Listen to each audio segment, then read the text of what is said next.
Avec ce confinement, vous avez de plus en plus de vidéos instant DBZ, mais également des instants Disney comme aujourd'hui. Non seulement nous allons découvrir la plus belle beauté grecque de cet univers Disney, sans oublier que vous aurez également droit à un tout nouveau générique. Ne perdons pas plus de temps et entrons dans le vif du sujet.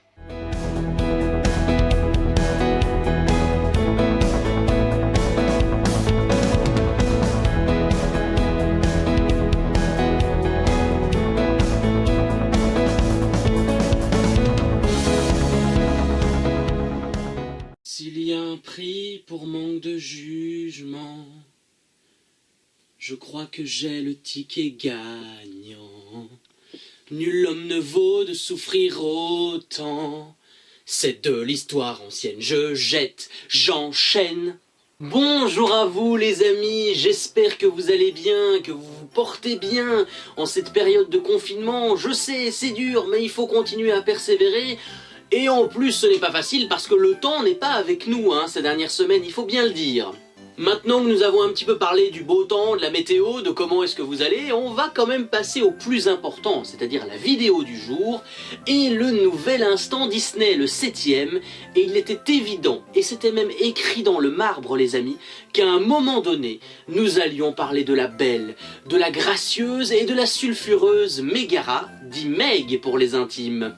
Ah oui, Mégara, véritable effigie de beauté chez Disney, c'est quand même incroyable qu'une princesse grecque aussi belle et somptueuse arrive à attirer autant de monde à ses talons. Mais justement, parlons-en de sa beauté gracieuse et presque divine, on va dire.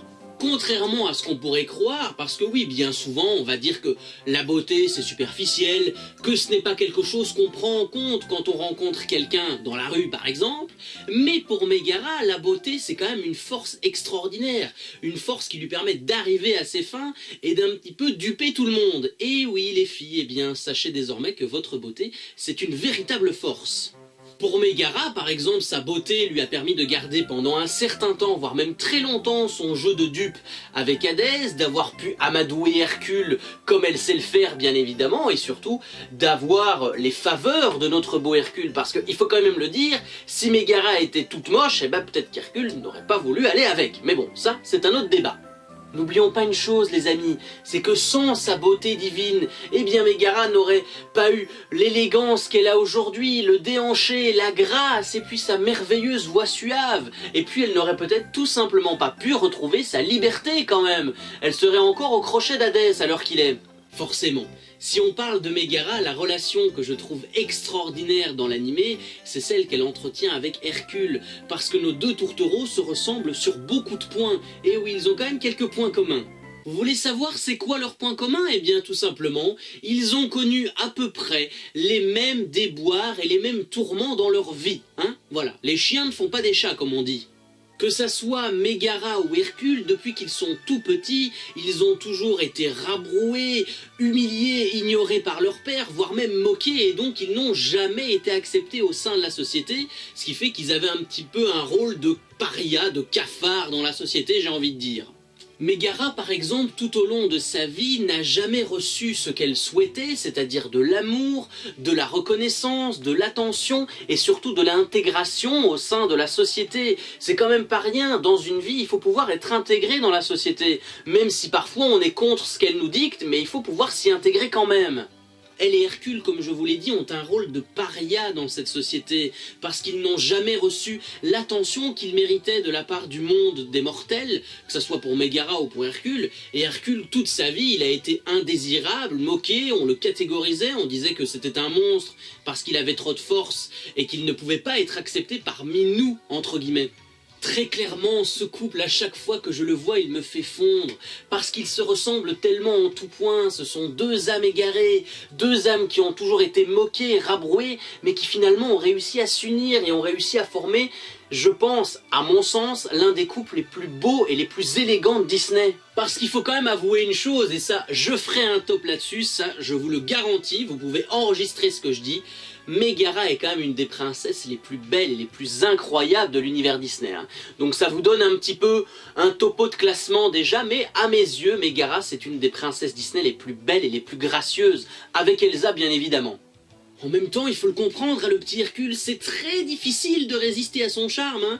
À partir du moment où il a tenu, je crois que c'est sa sandale, eh bien, Hercule s'est dit, cette femme-là, elle est pour moi. Enfin, vous voyez, parfois, il suffit de rien pour rencontrer une dame. Hein. Il suffit de lui parler dans la rue ou de tenir juste sa chaussure, même si c'est assez bizarre quand même. Ce que j'aime énormément aussi chez Mégara, c'est son background, c'est-à-dire son passé, à la fois mystérieux et inconnu à nos yeux. On ne sait pas grand-chose d'elle, en fait.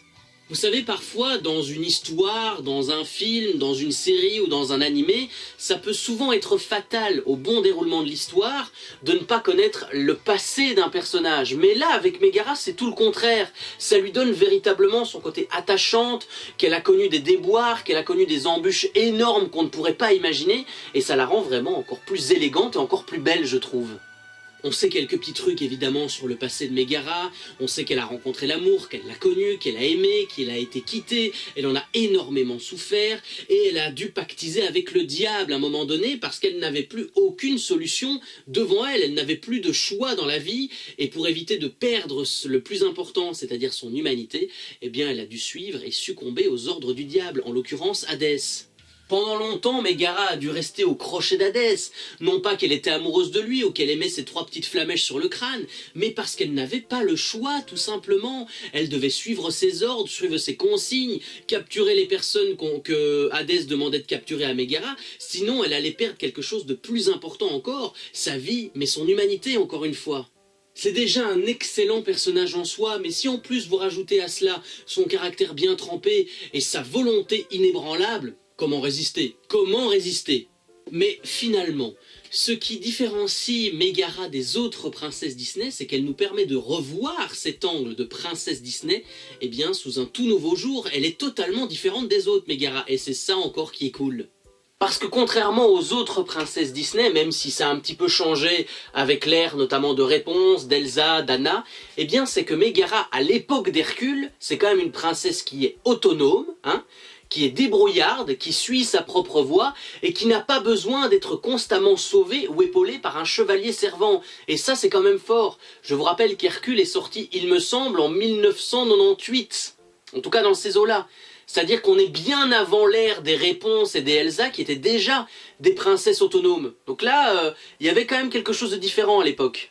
Bien avant Réponse, bien avant La Princesse et la Grenouille, et surtout bien avant La Reine des Neiges, celle qui a innové dans le rôle que peut avoir une princesse dans un Disney, c'est tout simplement Mégara.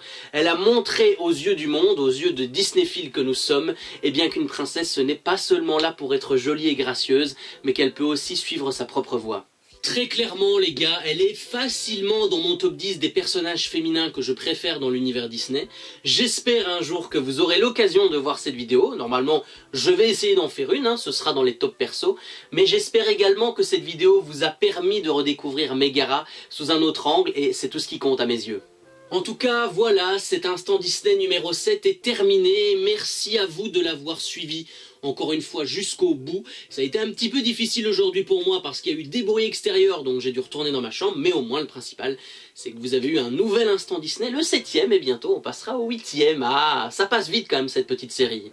Avant de partir, restez un petit peu s'il vous plaît, je vais faire quelque chose que je n'ai pas l'habitude de faire sur cette chaîne, c'est-à-dire que je vais mettre en avant une autre petite chaîne qui a aussi besoin d'avoir des abonnés et davantage de vues parce qu'elle le mérite.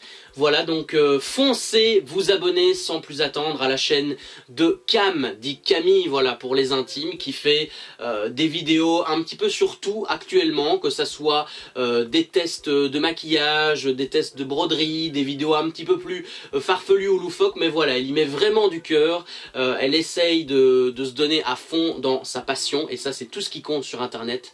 Donc je vous mets ici le logo de sa chaîne, je mettrai le lien dans la description, allez vous abonner parce que voilà, elle fait ses vidéos avec le cœur et elle mérite d'avoir un petit peu plus d'internautes qui la suivent et qui la soutiennent dans son aventure youtubesque.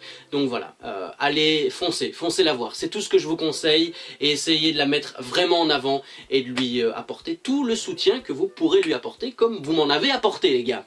Bien évidemment, je ne cautionne pas tout ce qui va être insultes et moqueries, donc voilà, je partage également la même passion qu'elle, c'est-à-dire être un vidéaste sur internet, donc on se donne toujours à fond pour vous montrer de sympathiques vidéos, qu'on travaille toute la semaine, donc voilà, si vous allez vous abonner à sa chaîne, eh bien évitez tout ce qui est insultes et mauvais commentaires, seuls les commentaires constructifs et les petites remarques constructives seront autorisés, mais allez la soutenir, elle le mérite, et elle mérite d'avoir un petit peu plus d'abonnés, cette jeune youtubeuse en herbe.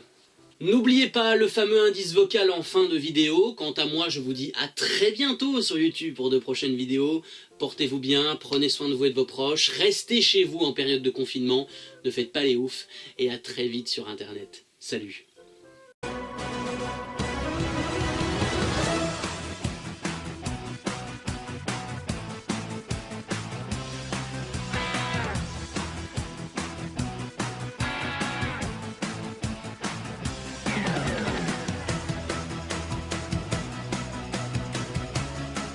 Ne me manque pas de respect, mon petit. Ce serait une erreur monumentale.